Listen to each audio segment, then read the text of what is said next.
How to delete chats in Google Chat. Hi guys, in this video I'm going to be telling you how you can delete chats in Google Chat. So let's get into it. So if you come over here onto your chat, you can see if you hold down the chat, you will see you have no option to delete this chat. So what you have to do is if you come over here onto the chat itself, click on the name of the person you're talking to. Then over here, you will have the option to delete the conversation. Now, keep in mind, once you delete the conversation from here, the conversation itself will still remain onto the other person's computer or phone or device. It will still remain in his chat or her chat. It'll only disappear from your chat. So keep that in mind.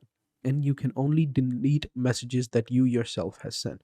So for example, if I just send a message right here, now if I try to delete it, I can delete it, but it will say that, I have deleted this message and I can't delete the other person's message as well. So keep that in mind. So this is how you do it. This is how you delete a chat in Google Chat. So thank you guys for watching, and until next time, take care and goodbye.